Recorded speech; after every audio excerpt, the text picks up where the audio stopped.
Welcome to Paranormal Heart Podcast with host Kat Ward.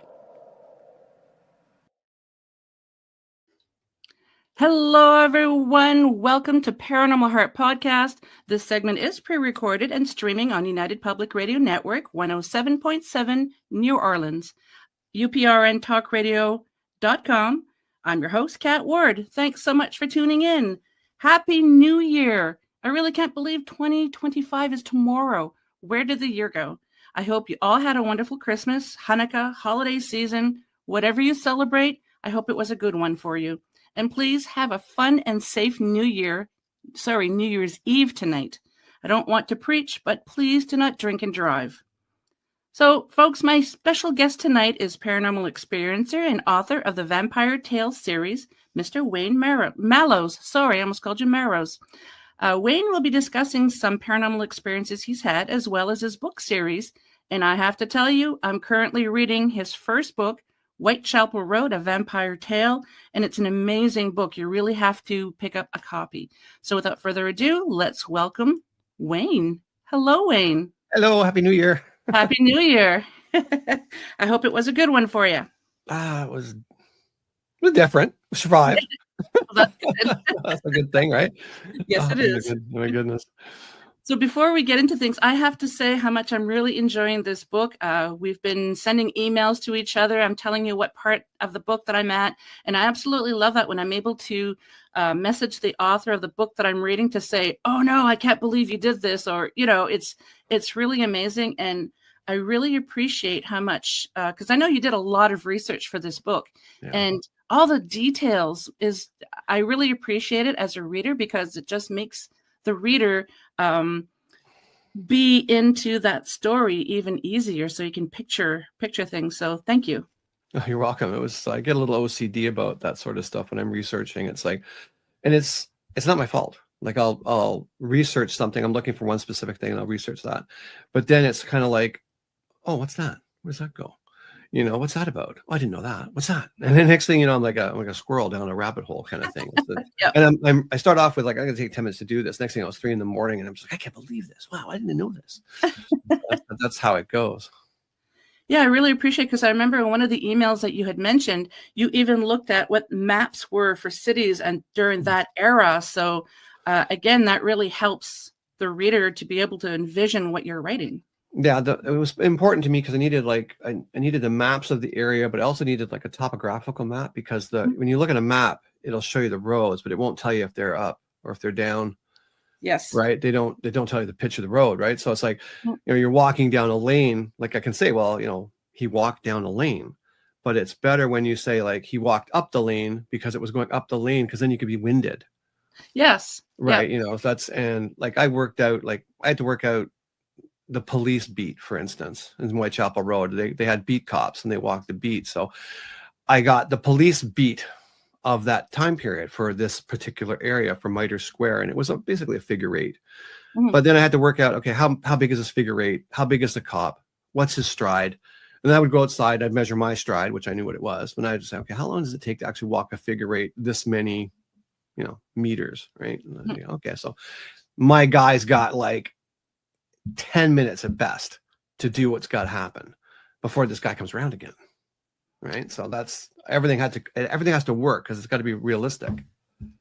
Now, as an author, do you find it easier to write when you go that much in depth with the research? Yeah. What I always say, it's like, I don't meditate. I never meditated, but what I did with the books, all the books, is I would play them over and over again. So I would research it. So I would know, okay, the laneway is here, or the house is here, or whatever's going on. I know how far it is. Then I put the weather in. Is it raining? Is it not raining? Whatever. And then from there, I play it over and over in my head. Like I did a lot of driving back in the day. So I would drive for miles, and I would play this whole thing out in my head, walk down the lane, go up the stairs. The rain is from this way, blah, blah, blah, and so forth and so on. Then I would introduce dialogue if there was any. And then when you play the dialogue over and over in your head, and then you start saying the words, I know it sounds crazy. I'm in the truck, I'm driving, I'm talking to myself, right? But you really do pick off the nuances. And she would never say that. That's so contrived. That's so robotic. She'd never say that, right? So then it becomes very real. So when I actually sit down and start typing, I'm typing it from a memory as if it actually happened, right? So it's like 4 months of this one chapter going over in my head, and I write it, and it's just like, oh yeah, I remember this. I remember that it was raining, blah, blah, blah, blah. And it does flow really easily at that point because you're just recalling a memory. That's nice. I've never written a book. I've toyed with the idea, but horrible. I've been toying with the idea for many years now, and I don't know. Who knows? I might someday. But I really appreciate anyone who can put down in words an entire world for people to be able to just delve into. It's so, yeah, I really admire authors. No, it's funny because when I wrote when I laid out the first book, it was only supposed to be a single book, and I kind of wrote it from an idea that I had because I had created this character for a theme park, and the characters that we created, like I used to build theatrical haunted houses, right? So I got consulted on all these different builds, right? And I was asked to participate in one and create these atmospheric characters that would walk the park and actually interact with people. And that's tricky because you're not dealing with an uneducated group of people. They're pretty quick, so if you come up with this really long name and this really fantastic place you came from, and the first person comes up to you, well, how do you spell your name? And you can't, right? You're kind of beat, right? So I created this character with a whole backstory and everything. When I finished that gig, I thought, God, it's such a dynamic character. I think I'm just going to I'm going to jot it down. Actually, I'm going to write it out and see, so I don't ever forget it. Right. And as I started to write it out, I'm like, this is a total story. Like other characters are coming in and everything's like filling my head. I'm like, okay, stop. We got to really look at this. And it was funny for me because I had the secondary character, like the villain. And, I created her with a hair color, a body image, body style, everything. And the first chapter was like, boom, away. I'm like, wow, this is gold. And then the second chapter, which was mostly her, I was writing, I didn't have writer's block, but nothing worked. It just wouldn't work. And I remember sitting back in my office, and I'm just like, what's going on? Why is this not happening? What's going on? Because I wrote technical manuals. That's what I did. So this is new for me. Wow. I sat back and I was just like, what's wrong? Why won't you work? Speak to me. And actually, this first time I actually heard something in my head. I'm not crazy, but I heard something in my head. And she basically said, she goes, because I'm not like that. Stop making me so simple. Oh. I'm like, oh, fair enough. Delete the whole thing. I'm like, okay, I got to sit down and create this whole other thing. And I drew her out. I drew up an image of her. And I'm like, okay, I'm going to make it like this. And boom, we were away. And that was that. And she became a very dynamic character through most of the books. She was only supposed to be in for just a few pages, but I'm enjoying that character as well. Yeah, she's very diverse. Like when you get further along, like she's just she's very diverse. She's just innocent as the driven snow 1 minute, and just like, don't turn your back on her. She'll kill you. So yeah. Nice. Yeah. And as you know, because I had hand surgery for a bit, it killed me. I was off work for almost 3 weeks, and I had every intention to just delve into that book. But it's such a large book. The first time I picked it up, I'm like, nope, my hand. Nope. I can't do it. I was so upset. It's just kept looking at the book next to me, looking at the book and looking at my hand. It's like, no, can't do it. Finally picked it up again recently, and people can't leave me alone so I can read it. Yeah. No, that's great. I get a lot of that from people. It's just it's a page turner. They get to the end of the chapter and they're just like, oh, I'm just going to sneak one. Let's see, make sure this person's still good. Okay. What's happening next? And I love that. That's great. That's a real compliment. Exactly. Yes. I'd be finishing a chapter and then it's like, well, let's just see what's going to happen now. And next thing I know, that chapter's done. And I have to actually stop myself and say, okay, no, I got to put this down now because I have to get some things done. But no, I'm really enjoying. And how many books are in the series? There's 4 now. I'm working on the 5th one, but I'll be honest, like life has beaten me. It's just beating me hard. And I haven't written in 6 years. I retired early so I could write. Mm-hmm. And I sat down, I wrote somewhere around 13,000 words of a companion book for book number 3. And it's simply called Bethany. And it's designed to fill in the blanks. I don't like leaving a lot of blanks in a Mm-hmm. story. I like each story to stand on its own, but they are linked together. Okay. But this one here, at the end, there is just some like, well, what happened to her and what happened to him and where did they go and what, there was just a little bit of that. Like it closed, but it left room, for like, well, yeah, I did wonder what happened. So I had a lot of people say like, well, did so-and-so ever figure this out? And I'm like, well, yeah, she did, but I'm getting there. So I decided to make a small companion book just to sort of answer those questions that happened after World War II sort of deal. So yeah, Okay. so that's kind of where I'm at now, but like, good luck. I got a new computer. I never even put a document on it for to compose a story. It's just not even there. I hardly open it. It's just one thing after another. Oh, it's brutal. Just brutal. Life is harsh. Well, I know you guys have had a busy year too, so it's just one thing after another, after another, after another. As soon as I think I've got a minute, it's just like, no. You need to fix the furnace. No, the roof is off. And no, the truck needs a motor. No. So just no, just give up on that for a while. So where did you get your idea for the book series? Like I said, it came from a character I developed for a theme park. I always liked vampires, always did as a kid. I always thought they were really cool. I grew up, like an only child. My sisters were a million years older than me. They were moved out and married by the time I was 4. So that was the end of that. So, I didn't have a lot of friends and stuff. And all the cool kids had the cool heroes. They had the Superman and the Batman and all that kind. No. I can't be associated with the cool kids because they hate me. So I got to find someone that I can identify with. And I kind of identified with the vampire because, one of the Anne Rice's things that said, and like, I found the vampire, or should I say the vampire found me? I think that's exactly what happened. I kind of identified with this really dark kind of personality that's misunderstood, and doesn't want to be where he is, but hey, it's where he is. And he's not invincible. I think for me, when I started to write, I wanted to make the series very real, very much removed from the Hollywood kind of vampire where there's two little pinpricks in your neck. It's all sexy and pretty. I didn't want that. I wanted them to be hunters. I wanted them to be predatorial. I also wanted I in the first book, I used the word vampire one time. That's it. And because the main character does not know what's happened, doesn't know who he is, what he is. He's a little country bumpkin from the south of England, right? He doesn't know. He raises horses, right? And tends the fields. Never seen anything like this. This is like, so what am I? I don't know. He always says, I don't know what I am. And even the person he meets who's much older than him says, it's a common question. I don't know what we are. We just are. And that's that. So that's where it came from. And that's the sort of blueprint I followed to go through. I just wanted to be extremely extremely different from what was out there. I didn't want this person to be, this amazing, handsome guy that lives forever, that has, millions of dollars that he can spend however he wants to spend and just live a lap of luxury. I want it to be confusing. I want it to be upsetting.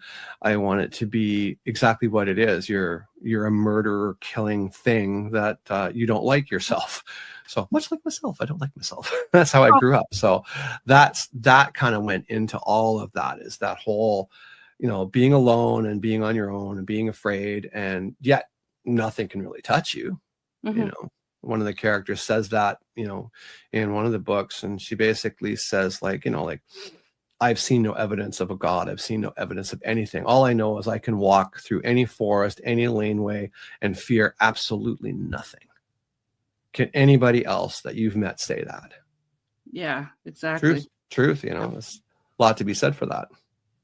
Yeah, I appreciate also that you've gone a different route as opposed to the Hollywood versions of vampires. And you've mentioned a couple of times in the book the Nosferatu. Yeah. And it's just interesting to see, without giving too much of the book, but the struggles that he's going through with his new self, trying to figure things out. And it, like you said, it's not like the extremely rich count or something like that. It's almost like the average Joe who's all of a sudden thrown into this world and he's trying to figure things out. So like totally on his own too. I mean, like that, Yeah. we take a lot for granted today. Like, you pop on the internet and figure out what you want. Even back in the day, you go to a library and get something. Yep. And this poor guy's like, okay, I'm going to go to the doctor, and nope, you're fine. I'm going to go to the priest. No, it's delusional. Stop it. Yeah. It's Things don't exist. Yeah. yeah, these things. He goes. He starts going through all the systematic things to try to figure out what he is, and comes up with nada. So then it's down to like, pen and paper, and okay, this happens on this day. This doesn't happen on this day. This happens on this day. Oh my God, this is happening on this day. So this is where he's at with that. So it's a real struggle for this guy until he kind of finds his way and can figure out how to live sort of undetected and pretty much normal looking to everybody else. Yep. And then his fear of being found out as well from authorities or just anyone in general. Yeah, exactly. It's just always on the move. Always on the move, always doing stuff, always having to come up with a new angle, and in the end, it actually backfires on him, where he's just he's so good at being invisible that a problem arises, and this person says, well, who are they going to believe? Me, who everybody knows, right? Or you, that nobody knows. Yeah. And now he's really stuck, right? He's like, oh my God, now what do I do? And nobody knows me. Yeah. So. And I think you've touched on struggles that a lot of people actually live in their actual lives. Obviously not being vampires, but just how people struggle with trying to figure out their own lives in general. So it's even though he's not technically human anymore, the humanity that you show in him while he's struggling it's just amazing. Yeah. And his counterpart is the same, but she's removed that part. Like, I don't care about that part. Like, why do you love these people so much? Like, why do you care? These people will kill you if they get a chance. Like, why do you even care? So that's that. I mean, there's this conflict that's there. But that's life. Life is a conflict. Yep. So I wanted people to realize that as they're reading it.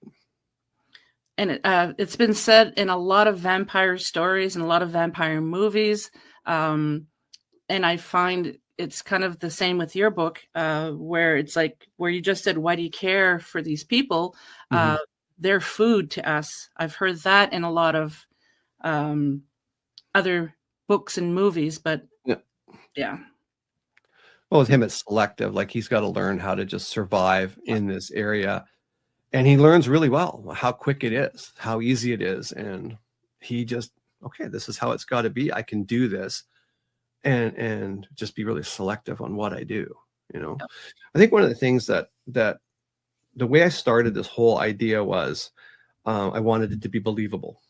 So for me, I watched, a number of vampire flicks and way back when, and I'd be like, oh, so like, it's just too much. Like, when you have, for argument's sake, a fictional character, you can do anything with it. They can fly, they can disappear, magic, fire from the fingers, whatever you want to do, you can do it.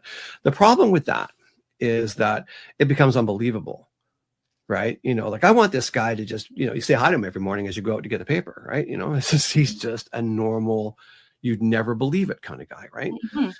So what I did was I wanted to put him into a scenario that the common person would relate to, So I looked at things like the world wars, because everyone knows something, a little bit about the world wars. Everyone knows something about the Titanic. Like, they might not know everything, but it's a big boat that sank. A lot of people died. Yeah, boom, that's enough, right? And so if you can tie a fictional character into a real event, for the reader, it becomes real because they already have some inkling of that event, right? So as I'm going along, I come upon Jack the Ripper, and I'm like, oh, okay, I know a little bit about Jack the Ripper. Let's delve into this, right? And I start diving into it, and it was just like, I didn't know a lot about it at the time, and like, I'm going to say right out now, because I'm going to get called out on this all the time, is like, I am not a Ripperologist. I am not. I don't spend 37 years of my life on the Ripper cases. I never did. I probably spent between 9 and 11 months on it. And it was pretty intense. But as I started to delve into it, I was like, this is like bread and butter for me. Like, this is exactly. And the part that got me was on the murder that happened on Buck Row for Penny Nichols, who was like the original killer, or the original murder by Jack the Ripper. There was actually 2 others prior to that, and one woman survived for quite a bit of time before she passed. I didn't know that. No, yeah, it's there was 2 more after the original 5 as well, but the police are like, nope, that never happened. So it's just that disappeared. But for her, it was that was the one that clinched me. Okay, this is going to be the story. This is what we're going to run with, because the chief inspector at the time, when he arrived on the scene of Polly Nichols, one of the questions he asked the on-duty officer was, okay, did any of your guys move this body? And the answer was no. That's where you see her is where we found her, and we never moved her. Because back then, murder investigations were so different than you'd ever expect to be right now. Yeah. It never would happen, because, they'd move it's dark in the laneway, drag her out into the light, Yes. Like, just roll her over. Let's have a look, They would never do that now. They just contaminated the crime scene. Totally. Perfect. Yeah. We love that. Anyway, so he said, no, that's exactly where we found it. This is the officer that found her, the constable that found her. So he interviewed him. No, that's exactly where we found her. So he comes back to the original inspector, and he says, okay, then, so this is where you found her. So I'm going to put it to you this way, sir. Where did all the blood go? Because she was cut up and down like that. Yeah. And he says, because all I find on the sand is enough blood to fill a wine glass to approximately half full.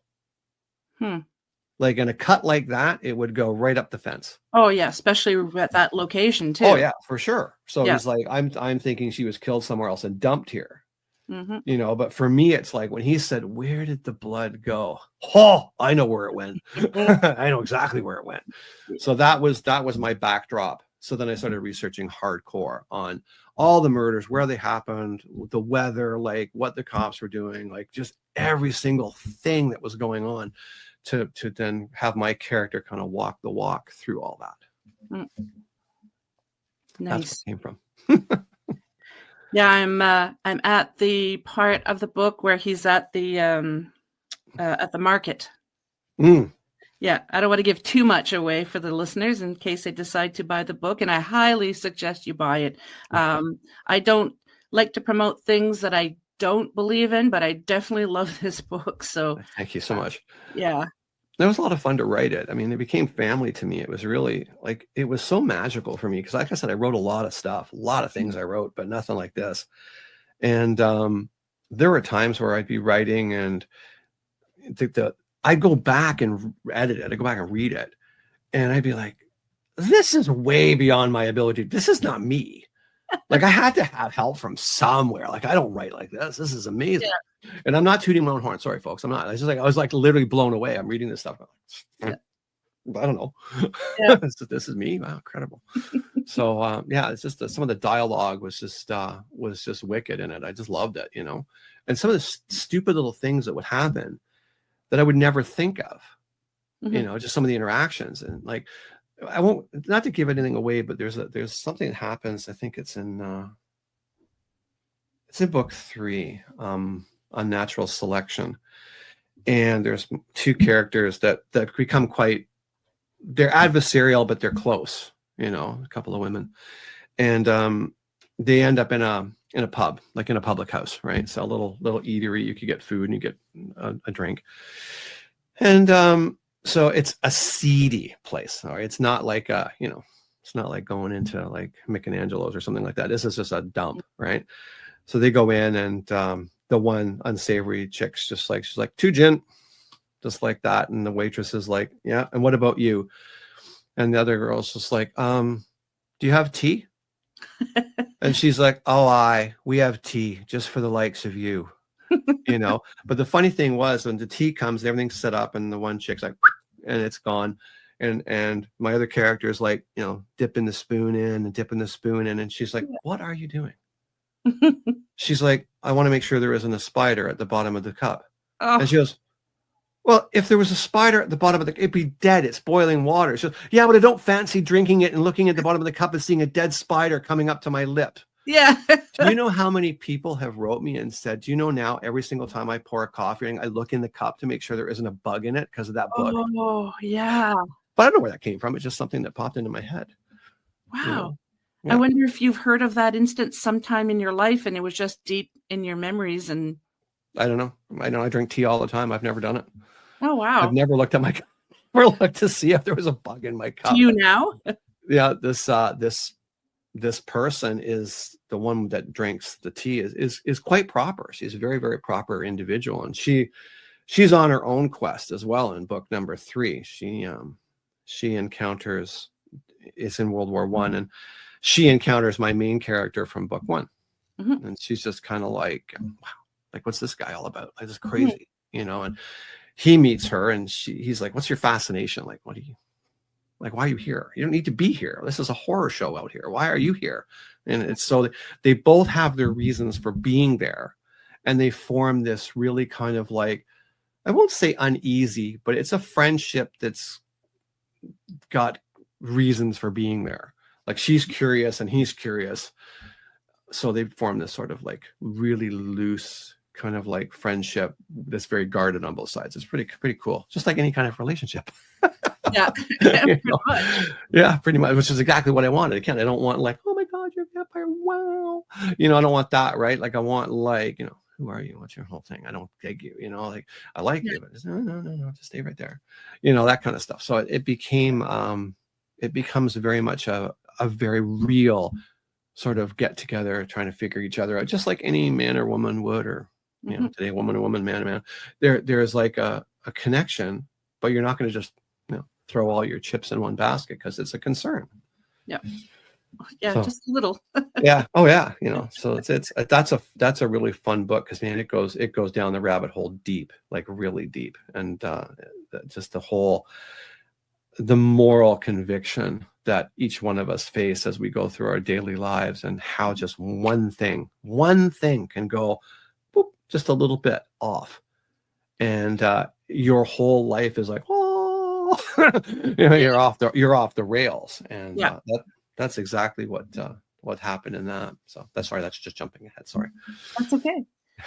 Do you recall how long it took you to write each book? Yeah, I do. Yeah, I do. Oh my God, the first one was a horror show because, again, I never wrote a sort of a fiction book. It was always like, this is how you change a tire, and it's blah blah blah blah. That's what I did, right? So for me, it was a real big learning curve, and that poor book, oh my God, it got edited. I think it was edited 6 times.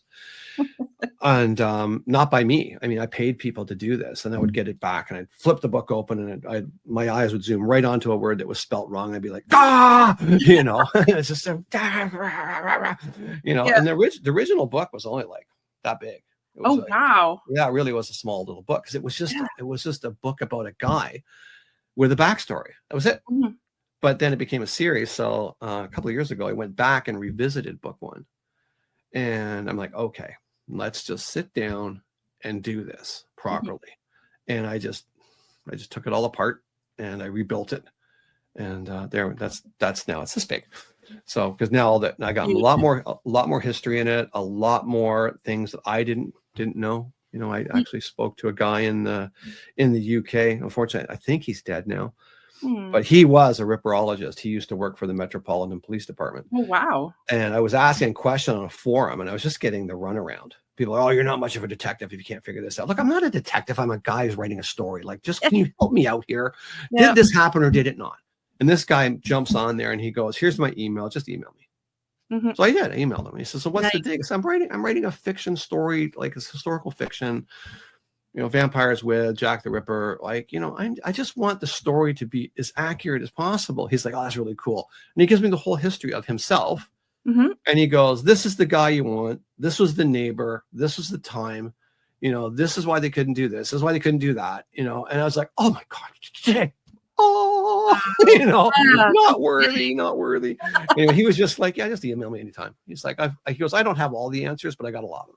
Yeah. Well, that was just so beneficial to have that guy in my back pocket to talk to him twice, just for a couple of things I wasn't sure of, because they're just stuff just didn't jam with me, because there was at one point the chief coroner said one thing about the first murder, and then the second or third murder, he quotes the first murder, which was him, right? But he quotes himself wrong.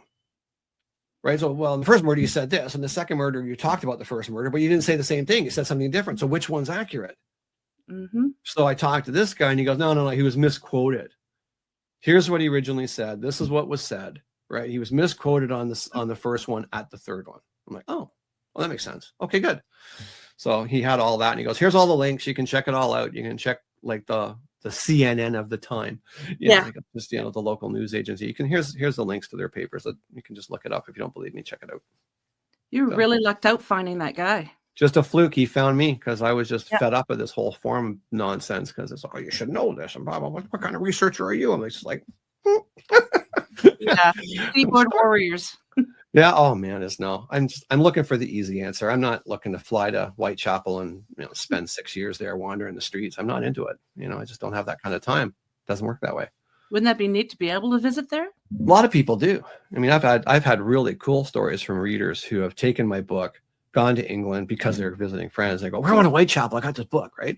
Oh, that's cool. And they walk the streets and they write me from there. And they're just like, my God, I'm standing outside the Frying Pan pub. Oh my God, it's still here. I'm on the corner where he stood talking to that woman. Jesus, it's so cool. It's exactly like you wrote it.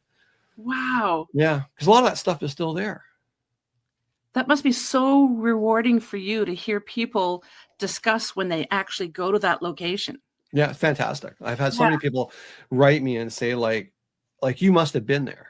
You had to be there. I'm like, I didn't have to be there at all. I did everything, map on top of map on top of map, and then I'd glide them all around. I'd put them on the computer. I'd superimpose one over the other to see what they look like now versus what they looked like then. It's pretty cool. A lot of stuff is still there. Some stuff's different, and some of the stuff is really, it's really neat how it comes together. I mean, when I was looking at the Jack the Ripper letters, there was I think there was 5, maybe 6 that the police deemed as being authentic, right? And the writing matched, the words matched, and the writer, the author of those letters, knew things that nobody knew because the police would hold back stuff. Back then, it was it's a free for all for the news, right? It was go get them. And the one inspector who was on this, he's like, okay, this one, we don't give them everything.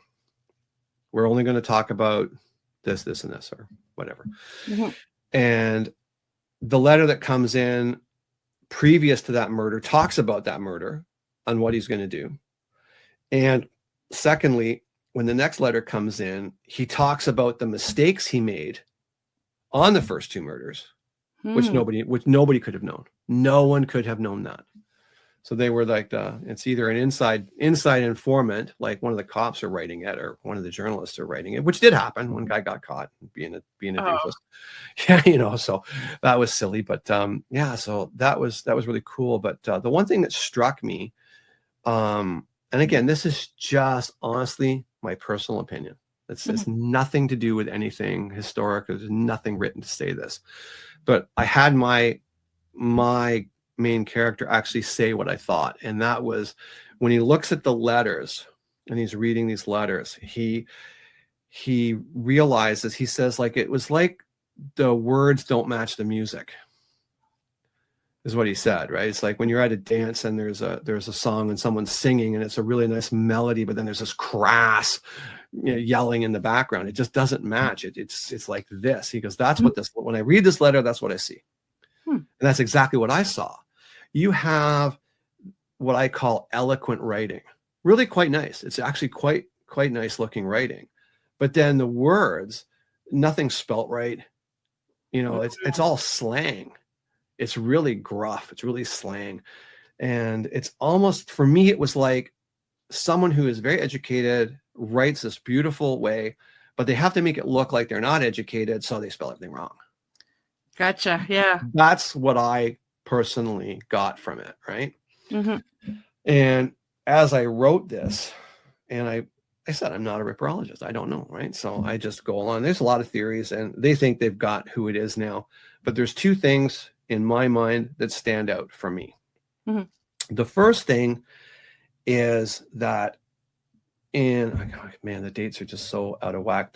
My recollection of the commissioner's report was 1890 or 1892, somewhere in there. So the commissioner at the time, who was the commissioner during the biggest murder case in the world at that time. Okay, this is massive. No one had ever heard of a serial killer. Nothing. So when he wrote his memoirs, his report, he only wrote one paragraph pertaining to the Jack the Ripper murders. Really? Like, it's crazy. Like, and I my parents are hardcore British. My dad was British Navy. My mom was British Army. Like, you want to tell me my childhood was like? Let me tell you what my childhood was like. Yeah. What are you doing? Sit up straight. But one thing I learned was the Brits have a very, they're very proud. They're very stout. You know what I mean? Stiff upper lip, all that stuff. So here's the deal. He goes, by 1889, we already knew who Jack the Ripper was. But to bring that to light would only serve to discredit 2 police forces, and I'm not about to do that. Okay. So, all right, stiff upper lip, all that stuff. But like, why? How would it possibly embarrass or discredit 2 police forces? How could it possibly do that? Okay. Now you bring in Crazy Wayne's theory. Okay. Remember, like, I've been looking at this thing like from a storybook kind of thing. How long does it take to walk from A to B? Which way does the water flow? This stupid stuff when it rains. It's dumb stuff. This is me. So here's Whitechapel. It's a very small little area, right? There's Commissioner Road, runs right through this middle of it. One side is total slums, total garbage, horrible places to live, just nasty crime, everything. On the other side of it is basically the high end, all the teetotalers, doctors, lawyers, all that stuff. Really just bizarre how it's so close they are, right? Yeah. Right in the middle of it all is Doctor's Hospital.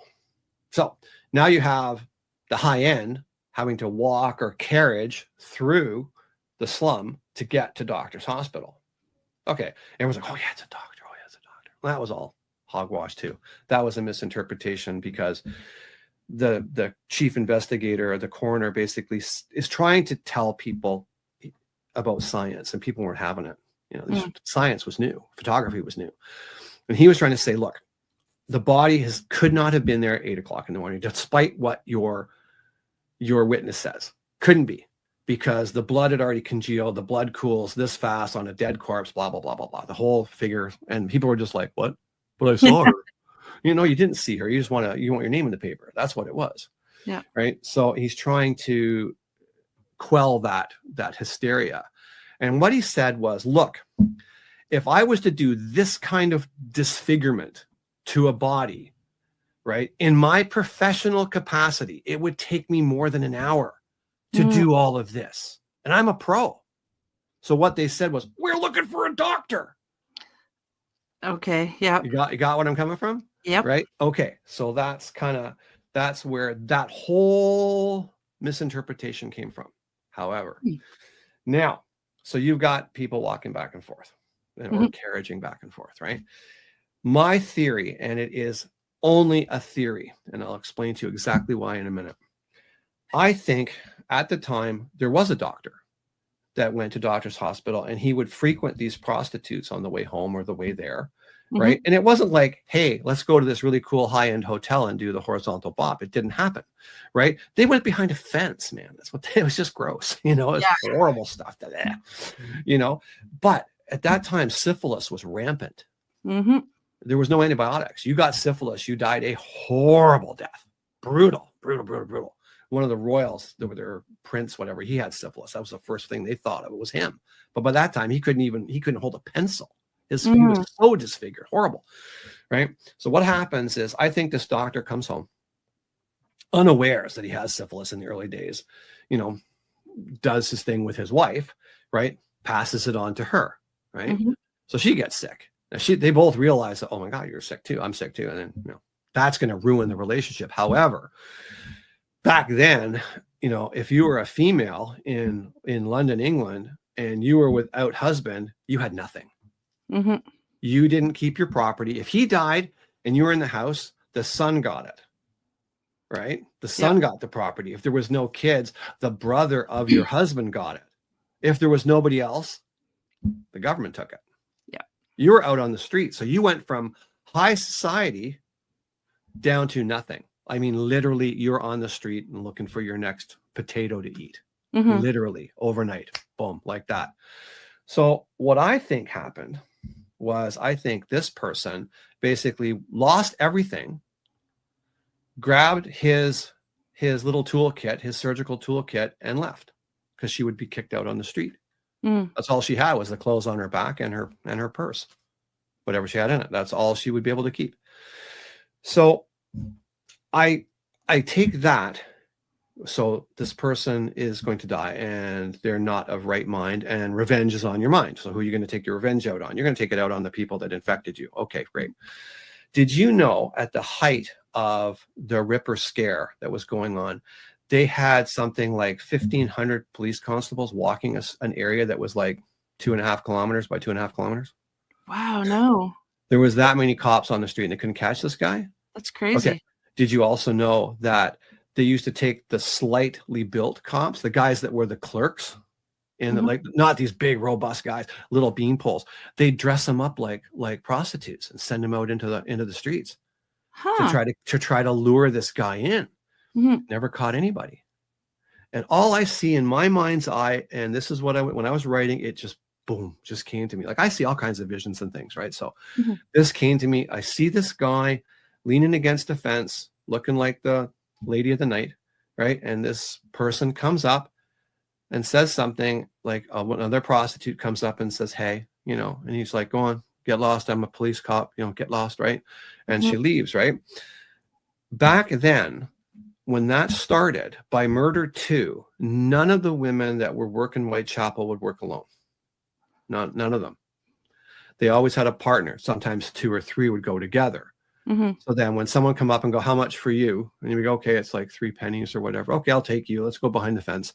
And the other one would wait right there. If you hear it screaming, you go get the cop, right? That's no one worked alone. So, however, if you were the woman killer dressed like a prostitute and someone came up to you and said, hey, I see you're working alone. Do you want a partner? You're like, yeah, I'll take a partner. You'd never see it coming. You would never think that a woman could do that kind of damage. None of the prostitutes, they'd be leery of a guy, but not of a woman. Not at all. And the blood on the second murder, there's a bucket of water right there. Not a drop of blood in it. That person who eviscerated that woman walked out with blood all over them, on their hands, everything, in the dim light of the morning. And no one said boo. Now, a woman could walk down the street covered in blood and nobody would say anything. Not one thing. Not one guy would come up to a woman and go, hey, miss, why are you bleeding? Would never. Because, my God, she might be on her period. We don't talk about that disgusting thing. Ugh. Yeah. And it gave you complete anonymity. Complete. And I'll tell you, that is the one thing that would discredit Scotland Yard. Wait, you were beat by a woman? A crazy one at that? The best police force in the entire world got duped by a chick? That would do it. So do you think Jack the Ripper was really like Jane the Ripper? 100%. Yeah. I believe that. 100% I believe that. Because I could just see it, because if you end up with syphilis, you end up with like brain decay. You would finish up in an asylum, And at some point, again, I don't know. There's no evidence. There's nothing. It's just Crazy Wayne, right? And all I see is this woman, I'm Jack the Ripper. I'm Jack the Ripper. And people be like, yeah, whatever, you're cuckoo. But then all it would take is a doctor to be visiting her one day and she start talking about things that nobody would know. And they'd be like, I know it's a long shot. I'm going to ring the local barn. Can you send an inspector up here to talk to this wacko? Because she's singing away in here. I don't think it's real, but send somebody up. Sure enough, they find it's her. And that would be enough to quelch that completely.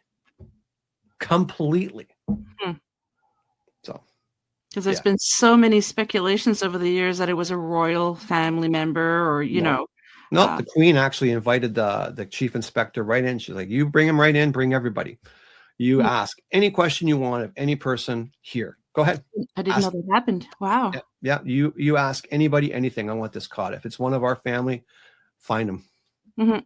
Because they were after the one prince, because like I said, he was known to frequent the darker areas, right? And Hmm. but he was so sick at that point, there's no possible way he could hold a knife or a scalpel or like anything, right? There's Yeah. nothing. And everyone talked about, like, have you seen the autopsy photos back No, then? Oh, horrific. They were really. like, oh, it was a surgeon, oh, it's so precise. Bollocks. It was not. Like, they were like this. They right from your sternum down to your crotch, basically. Sorry, but it was just like a lightning bolt, Yeah. right? And like, even me in my limited, grade 12 capacity, I know to get a kidney out, you do it from the back, Hmm. right? Yeah. And they just gutted this woman out and ripped her all apart and pulled everything out and then took the kidney. But that's not professional. Yeah. That's no pro. There's no way that's a pro. You think they're trying because they knew who it was and didn't want to discredit the police departments that they kind of give misinformation so people wouldn't even think it would be a female? Back then they didn't. No one would have even thought it was a female. No one. But if it had come to light quietly from Hmm. one doctor's asylum straight to the commissioner, it would be like, right, we don't talk about this ever. Yeah. Ever. You want to be disbarred? You talk about it. You go right ahead. And that'd be the end of it, man. It's quiet, gone, disappeared, never happened again. Hmm. You know, Interesting. it was something, boy. I'll tell you, that was mind blowing to me. You know. Wow. Yeah, there's a lot of information that you just gave that I wasn't aware. Like you mentioned earlier, I'm familiar with Jack the Ripper, but I And don't they know are. a whole lot. Yeah, like everyone's heard the name. I mean, it's even been Yeah. on a lot of TV shows, like the old Star Trek series. Jack the Yeah. Ripper was Sure. there. And, Yeah. yeah, That's Doctor what I Who. wanted. That's exactly what I wanted. Yeah, Because someone knows something about it. yeah. And I want people to read it and be like, wow, it feels so real. Hmm. Because I want it to feel real. I want it to feel like you're reading a historical documentary on this. This is what Yeah. actually happened, right? Like, there's dock fires that I write about. That actually happened when it was raining on July 7th. It was raining on July 7th. Oh, It yeah. was at one point. There's this thing in the Ripper Chronicles, right? That there's this guy with the bowler hat that sees a guy buying bread. Okay, there's the confectionaries that were open all night long because everybody worked these crazy long hours. It wasn't Yeah. like now, right? We're getting there. We're almost working those crazy long hours. But Yeah. No kidding. back then, like, you might get off work at 3 o'clock in the morning, Hmm. and you'd be on your way home and you'd buy a loaf of bread from the local store because it was open, right? That's Hmm. how it is. So this guy, he's cutting across the street, and the standard comment was, I walked across the street, I saw the man in the bowler hat leaning against the fence talking to Elizabeth Stride, and I overheard him say to her, you'd say anything but your prayers. That's what he says to the prostitute in dead Hmm. that morning. So when I wrote that part, I wrote it from another character from the other end of the street. So she's looking down the street, sees Elizabeth Stride talking to the guy in the bowler hat, but she also sees the guy with the bread crossing the road, right? So Okay. Yeah. it's a different angle because we only have the one account from the guy crossing the road. Hmm. So now I've got a second account from my fictional character Hmm. looking down the road that sees all three of them.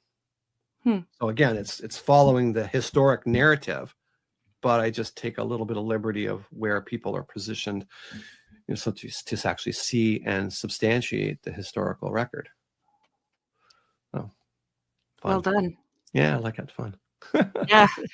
And it's like it's really fun to read too, and I lose track of time when I'm reading it. Same with writing it. It was exactly the same as writing it. Hmm. When I wrote the second book, Mary, Mary, Quite Contrary, it took me 11 months to write that and edit it. And I flew through that. It was just like, it went crazy. It was, Mhm. I wrote the ending to that book right at the end of Whitechapel Road. Like, I wrote the ending to book 2. Okay, Because yeah. it was like right there in my face. And it's like, And you don't want to forget it. no, I wrote it all down. So it was a beautiful Yep. ending. It's a beautiful ending. It was like, And I wrote the entire story of book 2 to meet that end. And it just flowed so beautifully. Oh my God, it was just so beautiful. Yeah, it's a smaller book than all the rest, but it was a beautiful book that happens in modern day. It just worked out so nice. I hear that from other authors and even people who have movie ideas, that they have the ending and then they just create the story from the ending that they have. I never did that before, but I did it with that one. Yeah. And I remember jamming with my son, and we were staying when we used to live in the haunted house in Niagara. And him and I were jamming one night. He's very creative. He's a writer. He writes screenplays and stuff. I wish he would. Oh, wow. I wish he would do something with it, but he's just like, meh. I guess okay, whatever. It's just no. I asked him to write a screenplay for Whitechapel Road, and he's like, yeah, maybe. Oh. So translation is no. No, yeah. We're good with that. But anyway, he's that. So we were jamming one night about an idea I had, and he is so cute. He's like at that time I think he was like 24, and he's having hot chocolate, and I'm having a tea, and got my feet up on the couch and stuff, and I tell him my idea, and he's just like, "You're not really going to write that, are you?" I'm like, well, yeah. He's like, dude, there'll be burning crosses on your front lawn. Like, you can't write that. I'm like, I'm going to write it. For sure I'm going to write it. So I'm almost at that point. I'm just about there. Like on book 4, Dark Origins, I just caressed that idea a little bit. Just, between book 4 is all about the elders, all about where vampires come from. So you have your interesting. You have your Whitechapel Road, which is the historic narrative, right? Then you have Mary, which I use forensic science to substantiate the existence of vampires. And then book 3 is in World War I. So you got a bit of history in that, but it's more like the moral conflict and the boy meets girl kind of stuff. So you have the conflict of spirituality, religion, and your moral conviction of right and wrong, and tied in with the history and the growing world at the time. Then in book 4 we go way back into like the 1300s, 1400s, right? And you meet, basically what I tried to do was have 2 buddies, right? Like if it was me and my buddy Fred, and we would be like, oh, did you hear what the dumb guy said today on the news, blah blah blah blah, and we just talk about the current events, right, of what's going on. So I have these 2 elder vampires that are moving through the nature, through the streetscape of that time period, talking about what the hell's going on, like what has happened to our world, like what has happened, like and they're warriors, boy. They're big, nasty guys that are trying to just take back, and like, we are the hunted, so now we are going to be the hunters. And so they just turn the whole thing around. And while they're turning it around, you get an inside scoop of the history of the time period. Right. So that's kind of where that comes from. And for me, that book was fun to write. It was difficult to write because that history is really tough to find. You can find the main history anywhere you want, but you want to find a town in North Germany in the 1300s. Yes, yeah. Doesn't exist anymore. Now they call it Hamburg. Right? I mean, like, you want to find the original name of something. Oh my God. It's just original names. What did you name your kid in the 1300s? Good luck. Right. That was difficult. And I wrote it in the winter. I'd never wrote anything in the winter. Most vampires are just like, oh, it's a beautiful day in California. I wanted to write it in the winter. I wanted to do it because it was hard, and I wanted to see how hard it actually was. I actually took my laptop out in one of the cold months, January, February, and sat on the veranda with it. Oh. And I wanted to see what cold feels like. I worked outside for a million years. I know what cold's like, but I wanted to see what it was like to just be miserable. Just be miserable in the cold. And it didn't take long for me to be thoroughly miserable. My fingers stopped working and my nose was just pouring. I'm just like, this sucks. Yeah. Oh my God, this sucks so bad. But it gave me really good clarity to write from a peasant's point of view, leaving their town, like their little small, 4 village or house village kind of thing, and wander off into the woods with nothing but your mule and what you got on it. Like, brutal. Brutal. So it gave me a really good idea what cold was all about. Well, that's good. That's smart. That's what I want. Like, I want it to be real. When people read it, I want it to feel real. I don't want it to make it, I'm reading a fluff story. I want it to feel like it's genuine, it's real, it's dynamic. I had one guy write me fairly recently. Like, I haven't written in a long time, so when I get an email, it's always really like, oh, that's really nice. And not like, women will write me more than guys will write me. Guys would be like, dude, it was amazing. That's it. That's all I got, right? Yeah. Women will be like, you know, every nuance, everything that you did right, you know, it's like, I fell in love with this other character. I didn't know that. It made me cry. But this guy wrote me, and he same thing. He's like, dude, you know, he's like, capital letters, amazing, right? And he's like, but honestly, you got to tell me. He's like, this is more than just a vampire story, isn't it? I'm like, yes. Yeah, read between the lines. It definitely is. Definitely is. So it sounds like there's method actors. It sounds like you're like a method author. Could be. Yeah. I want you to feel it. I want you to feel it. A really good friend of mine, he went to cottage one time, and he took the first edition Whitechapel Road with him. And we hooked up on a Wednesday, I think, for coffee and a bite to eat. And he goes, oh, I'm reading your book. I said, oh, how is it? And he goes, it's terrifying. He goes, it's terrifying. He's like, honest to God, he's like, I'm sitting at my cottage I've known since I was like 2 years old. I'm sitting there and I'm reading this book, and, you know, hairs are going up, and I'm just like, wow. And I look around my cottage, and looking around, it's all dark outside. I'm like, you know, I was like, okay, I'm reading. He goes, honestly, when I got up, I went and I closed all the curtains. I locked all the doors. No, you know, I'm like, are you kidding me? He's like, God, Wayne, it's terrifying. Like, it's terrifying. Like, the way you describe stuff, it's like terrifying. You know, what a compliment, though. Eh? It was huge. And it was a good friend of mine. Wow. You know, he's the way he equated it. He goes, you know, the Batman and Robin we grew up with in the 60s, very campy, like pow, biff, boom. He goes, we grew up with that. And it was really campy, right? And then they brought out Batman: The Dark Knight, and that was dark. It was evil. Yes. You know, he goes, that's your book. Oh. He goes, you got all these campy vampire stories and, you know, all this stuff. And he says, like, then you got this. He goes, this is terrifying. This is absolutely terrifying. You know, it's like, I guess. Good. Glad. Needs to be made into a movie. Oh, you don't know how many people have said that. And it's been a hard go. I've approached a lot of people with it. And it doesn't even get off the ground. You know, like, if you go to my website, waynemallows.com, I've got a trailer for the first book. It's a movie trailer, and we did it. A buddy of mine's a director, and he came down, and we spent 3 days, and we shot this thing. You have to check that out. I think it's about a minute. I think it is. There's two there. There's the mini trailer, then there's the full trailer.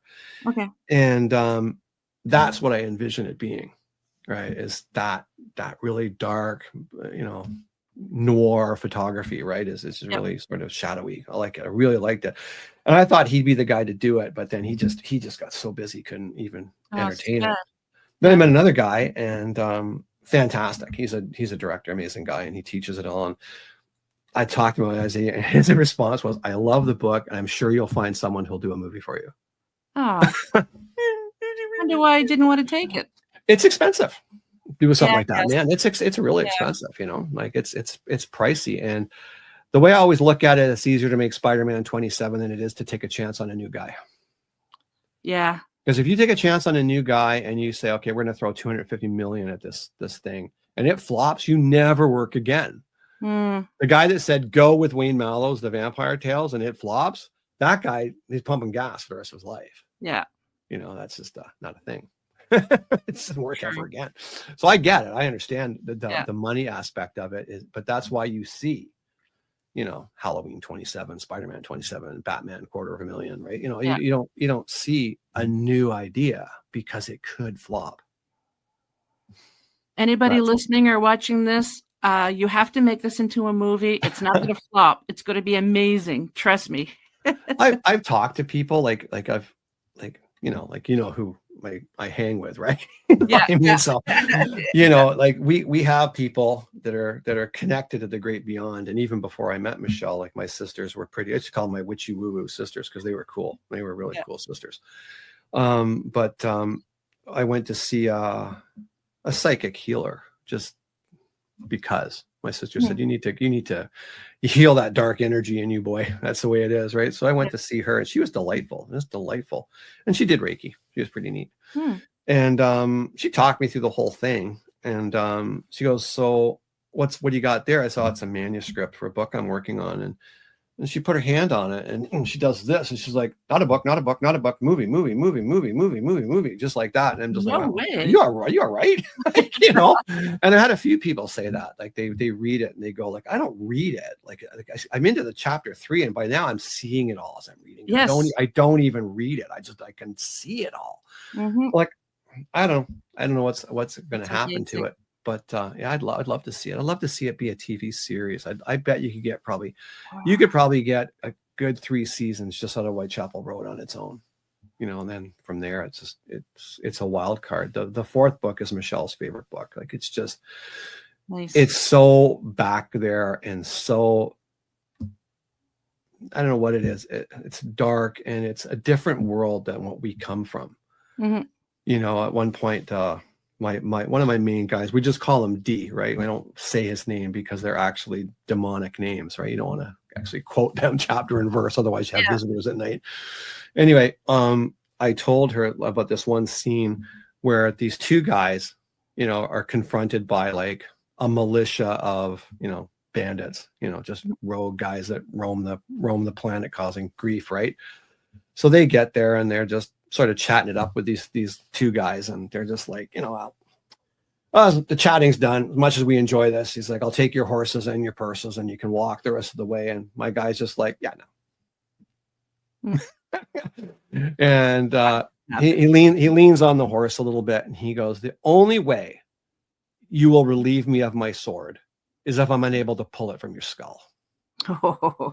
That's what he said. And everybody laughs, right? Because they just think, what are these 2 guys going to do against, like, you know, 40 guys, right? It's nothing, right? I said this line to Michelle, and she goes like this. You know Michelle, right? She goes, he loves him. Yeah. That's awesome. You know, that's just that big smile that goes from ear to ear. But that's that became like her favorite character, just because the one guy is just kind of like, remember, like, our mothers were human. You know, he goes, that was a long time ago, brother. It was a long time ago, right? You know, like, things have changed, right? So the one guy doesn't hate on humanity, but, you know, he'll mess you up if you mess around with him. The other guy's just like, yeah, I hate you all. Get in my way, I'll just kill you. No problem. You know, so that's the dynamic of that. They're always having this kind of like this back and forth kind of thing, right? And at one point, it's kind of cute because they have this wolves. I'm talking wolves, like I'm talking the ones that stand up to your shoulder, come running at them. Yeah. And my one main guy, D, he just looks back at his friend, and he's just like, I am getting tired of this. So like he walks out there and he yells at them in Latin to stand down, and all the dogs kind of skid to a stop except the one. Wow. Yeah. Right. And the leader jumps him, and he's got him down. He's like, stand down. And he, in Latin, I write it in Latin, and I explain what it is afterwards. Right. And the dog won't. And finally he just kills the dog, and there's this kills the dog. Right. And all the other dogs kind of grovel to him. And he's like, I don't have time for this.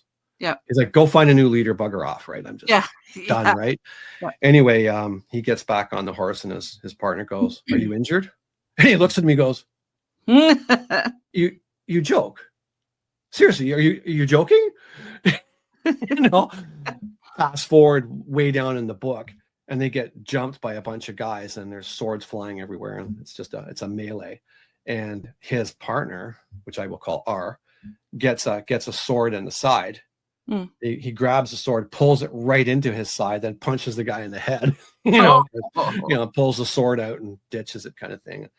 The D guy comes up after the fight, and he goes, looks at the blood all in his tunic, and he goes, are you all right? And he looks, he's like, yeah, I'm okay.